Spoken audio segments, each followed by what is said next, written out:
വീട്ടിൽ ഒരു കോഴി അറക്കണമെങ്കിൽ പണ്ട് എന്താ ചെയ്തിരുന്നത്?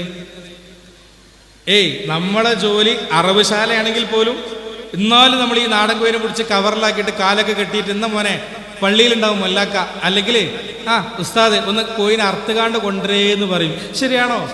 പണ്ടങ്ങനെ ഇല്ലേ? നിങ്ങളെന്തോ ഒന്നും ഉണ്ടാത്തത്? അങ്ങനെ ഇല്ലേ? എന്തേന് കാരണം? ഒരു കോഴിനെ അറക്കാൻ കഴിയാത്ത ആൾക്കാർ നമ്മള് ആണോ? ബർക്കത്ത് കിട്ടാനല്ല. ബർക്കത്തിനെന്താ നമ്മളൊന്ന് മോശക്കാരാ? എന്നാ മനസ്സിലായിക്കോളി, അർഹത നമുക്കില്ല കോയിനറക്കാൻ. കോയിനറക്കാനുള്ള അർഹത പള്ളിയിലെ മൊല്ലാക്കാക്കിക്കൊള്ളൂ. അതിപ്പോ നിങ്ങൾ പറയും, കാരണം നിങ്ങളെ പോലത്തെ ആൾക്കാർക്ക് പൈസ ഇട്ടാൻ വേണ്ടിയിട്ടാണ്. അറക്കുമ്പോൾ ഒരു 100 രൂപ കിട്ടൂല. അതൊന്നുമല്ല. അർഹത എന്താന്ന് പറഞ്ഞ് മനസ്സിലാക്കി തരാ. ഈ പ്രപഞ്ചത്തിലെ മനുഷ്യനല്ലാത്ത എല്ലാ ജന്തുക്കളും 24 മണിക്കൂറും അള്ളാഹുവിനെ തസ്ബീഹ് ചൊല്ലിക്കൊണ്ടിരിക്കുകയാണ്.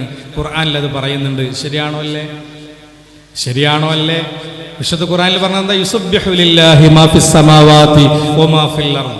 ആകാശലോകങ്ങളിൽ ഈ ഭൂമിയിലുള്ള സർവ്വസംഗതികളും മനുഷ്യരില്ലാത്ത എല്ലാ വസ്തുക്കളും 24 മണിക്കൂറും അള്ളാഹുവിനെ തസ്ബീഹ് ചൊല്ലിക്കൊണ്ടിരിക്കുകയാണ്. അതുകൊണ്ട് മനുഷ്യരെ നിങ്ങൾ എന്ത് ചെയ്യണം? അള്ളാഹുവിനക്ക് കൂടുതലായിട്ട് തസ്ബീഹ് ചൊല്ലണമെന്നാണ് അള്ളാഹ് നമ്മളോട് പറഞ്ഞത്. എന്താ പറഞ്ഞത്? കസീർ എന്ന പദമാണ് ഉപയോഗിച്ചത്. ധാരാളം നിങ്ങൾ തസ്ബീഹ് ചൊല്ലണം. അപ്പൊ ധാരാളം എന്ന് പറഞ്ഞു കഴിഞ്ഞാൽ 12 മണിക്കൂറിലേറെ തസ്ബീഹ് ചൊല്ലണം. അപ്പോഴല്ലേ ധാരാളാവുള്ളൂ. പകുതിയിലേറെ ചൊല്ലണ്ടേ? 24 മണിക്കൂറാണെങ്കിൽ 12 മണിക്കൂറല്ലേ പകുതി എന്ന് പറയുന്ന സംഗതി. ഇനി നോക്കിക്കോളൂ, 24 മണിക്കൂർ തസ്ബീഹ് ചൊല്ലുന്ന ഒരു ജീവിയെ അറുക്കാൻ 12.5 മണിക്കൂർ അല്ലെങ്കിൽ 12 മണിക്കൂറിലേറെ തസ്ബീഹ് ചൊല്ലുന്ന ഒരാൾക്ക് അർഹതയുള്ളൂ. ഒരു ആടിനെ അറക്കാൻ, ഒരു കോഴിനെ അറക്കാൻ, ഒരു പോത്തിനെ അറക്കാൻ, അല്ലെങ്കിൽ ജീവനുള്ള ഒരു വസ്തുവിനെ അറക്കാൻ, ഒരു മരം മുറിക്കാൻ. മരത്തിനൊക്കെ ജീവനുണ്ട്. അത് തസ്ബീഹ് ചൊല്ലിക്കൊണ്ടിരിക്കുന്ന മരമാണ്. ആ അർഹത ആർക്കുള്ളത്? 5 വക്ത് നിസ്കാരം കഴിഞ്ഞാൽ തസ്ബീഹ് ഖുർആനും പിടിച്ച് അങ്ങനെ അല്ലാഹ് പഠിച്ചോനെ എന്ന് പറഞ്ഞ് ഇങ്ങനെ ചൊല്ലിക്കൊണ്ടിരിക്കണേ. ഓൽക്കേ ഉള്ളൂ, ഓൽക്കേന് സമയമുള്ളൂ, നേരമുള്ളൂ, ഓൽക്കേന് അർഹതയുള്ളൂ. അത് ആർക്ക് തിരയായിരുന്നു? പഴയ കാലത്ത് നമ്മുടെ വല്ലിപ്പാക്കും അങ്ങനത്തെ ഉമ്മാരും വാപ്പാരൊക്കെ മരിച്ചുപോയി. അള്ളാഹു നീ അവരുടെ ഖബർ ജീവിതം സ്വർഗത്തിലാക്കണേ റബ്ബേ, അവർക്ക് നീ മഗ്ഫിറത്തും റഹ്മത്തും നൽകണേ റബ്ബേ. സത്യല്ലേ? അവർക്ക് അന്തണ്ടായിരുന്നു. നമുക്കൊന്നുമല്ല അന്തം, ഓൽക്ക് അന്തണ്ടായിരുന്നു. ആ അന്തത്തിന്റെ പിന്നാലെ നല്ല മുടുക്കുള്ള നല്ല ധൈര്യശാലികളായ ആളുകളല്ലേ പഴയ കാലത്തെ ആൾക്കാരൊക്കെ. നമ്മളെ പോലത്തെ പേടിത്തൂറിയാളാ? ഒരു കോയിനിറക്കാൻ ധൈര്യമില്ലാത്തവര, ഒരു ചോര കണ്ട തല അറിയുന്ന പോലെ പഴയ ആൾക്കാരെ അല്ല. എന്നിട്ട് പോലും ഇതിനറക്കാൻ വേണ്ടി കൊടുക്കുന്നത് യോഗ്യതയില്ല എന്ന് തിരിച്ചറിഞ്ഞ് യോഗ്യതയുള്ള ആളുകളുടെ അടുത്തേക്ക് പോയി എന്നുള്ളതാണ്. ഇനിയിപ്പോൾ നാളെ അറക്കാൻ വന്ന ഞാൻ ഉത്തരവാദിയല്ലേ? പള്ളിക്ക് കൊണ്ടുവന്നാലേ നിങ്ങൾ അങ്ങനെ ചെയ്യണം എന്നല്ല, ഞാൻ അതിൻ്റെ അർഹത പറയുമ്പോൾ ആ കൂട്ടത്തിൽ ആ പഴയ സംഗതി ഒന്ന് ഓർമ്മിപ്പിച്ചു എന്ന് മാത്രം, അത്രയേ ഉള്ളൂ. നിങ്ങൾ ശ്രദ്ധിക്കേണ്ട സംഗതി, ഇങ്ങനെ അർഹത നമുക്കുണ്ടെങ്കിൽ നമുക്ക് നമ്മളെ മക്കളെ ഉപദേശിക്കാം. അർഹതയില്ലെങ്കിൽ നമ്മളെ പണിക്ക് നിൽക്കരുത്. പ്ലീസ്, നമ്മളെ പണിക്ക് നിൽക്കരുത്. നമ്മളതിന് പറഞ്ഞതല്ല, നമുക്കത് പറഞ്ഞതല്ല, അത് നമ്മൾ ചെയ്യേണ്ടതല്ല. അല്ലെങ്കിൽ അർഹതയുള്ളവരായി നമ്മൾ മാറാൻ ശ്രമിക്കുക. അർഹത വന്നതിന് ശേഷം തൗബയൊക്കെ ചെയ്ത് ഒരു നല്ലൊരു ട്രാൻസ്ഫോർമേഷൻ വന്നതിന് ശേഷം നിങ്ങൾക്ക് പറയാം, മക്കളിൽ ആ മാറ്റവും ഉണ്ടാവും. അതുകൊണ്ട് ഇനി എന്താ പരിഹാരത്തിലേക്ക് ഞാൻ വരികയാണ്. ഈ പരിഹാരമാണ് നിങ്ങളെല്ലാവരുടെയും കണ്ണ് തുറക്കുക. ഈ പരിഹാരമാണ് നിങ്ങൾക്ക് ഈ കുടുംബ സംഗമത്തിന്റെ ഒരു ഗിഫ്റ്റായി കൊണ്ടുപോകാനുള്ള സംഗതിയും അള്ളാഹു സ്വീകരിക്കട്ടെ.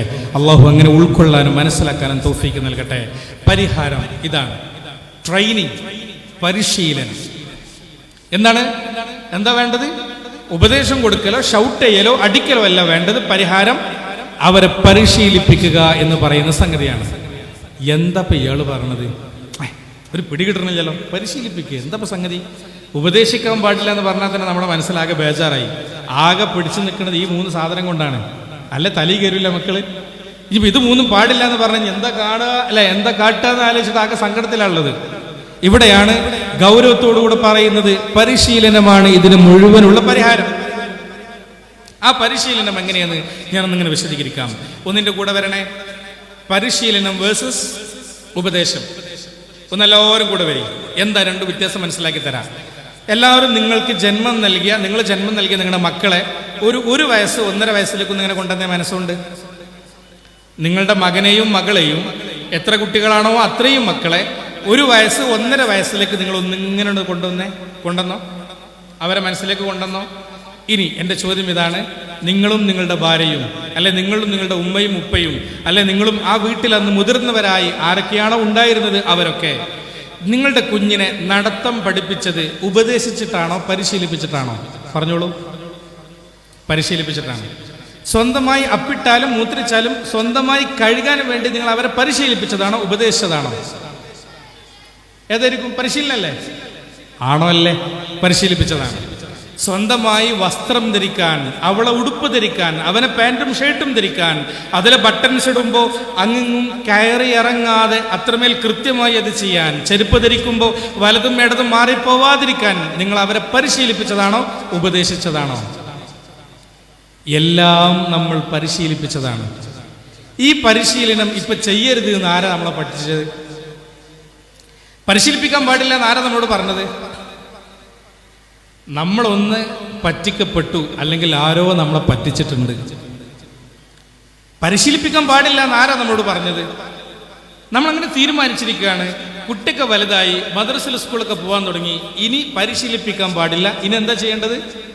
പുട്ടിൽ തകടം പോലെ ഉപദേശിച്ച് വെറുപ്പിക്കുകയാണ് വേണ്ടതെന്ന് നമ്മൾ ആരോ പറ്റിച്ചു, അല്ലെ നമ്മൾ ആ പഴയ തലമുറയുടെ ആ ഒരു സിസ്റ്റം അങ്ങനെ തന്നെ ഫോളോ ചെയ്തു വന്നു. അതിനാൽ നമ്മുടെ മക്കളൊക്കെ നമ്മളിൽ നിന്ന് അകന്ന് നമ്മളോട് ലെവലേശം സ്നേഹമില്ലാതെ പിണങ്ങി നിൽക്കുന്ന ആ തരത്തിലേക്ക് നമ്മളെ മക്കൾ പോയി എന്ന് മാത്രമല്ല കേട്ടില്ലേ, അതിന്റെ ഗൗരവം ഞാൻ പറഞ്ഞുതരാം. ഇങ്ങനെ നമ്മളുടെ ഈ ഒരു അസ്വസ്ഥതയുള്ള പാരന്റിങ് കൊണ്ട്, ഈ കുടുംബജീവിതത്തിലെ അസ്വസ്ഥതകൾ കാരണം ഈ കുട്ടികൾ വലുതായി അവർ കല്യാണം കഴിക്കുന്ന ഒരു സമയം വരുമല്ലോ. ഈ സമയത്ത് അവനും അവളും ഒരു ബൗണ്ടറി വരക്കുന്നുണ്ട്.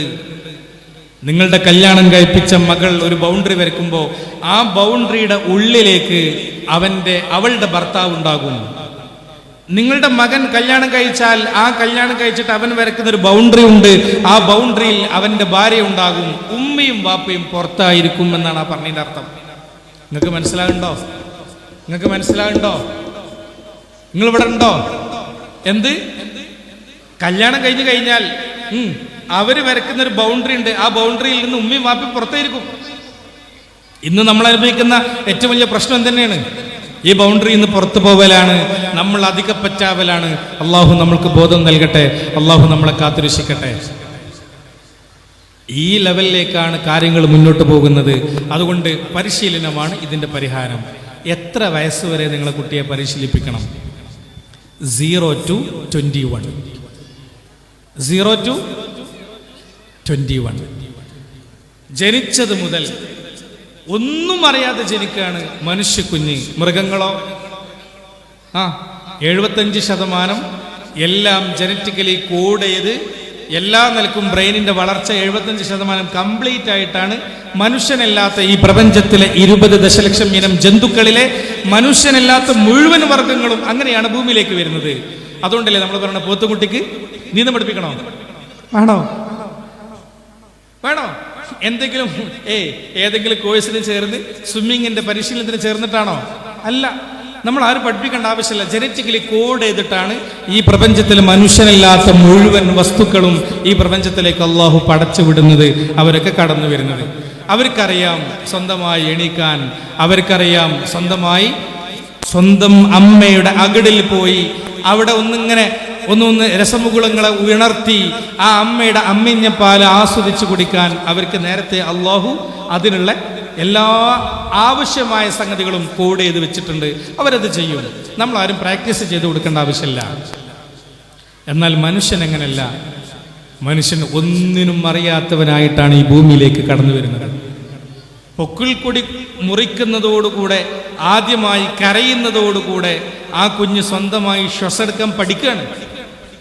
ബാക്കി അമ്മയുടെ ശ്വാസത്തിനനുസരിച്ചാണ് കുട്ടിയുടെ ശ്വാസവും വിടലൊക്കെ.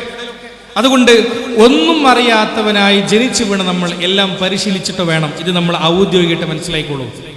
എല്ലാം പരിശീലിച്ചിട്ടാണ് നമ്മൾ പഠിക്കേണ്ടത്.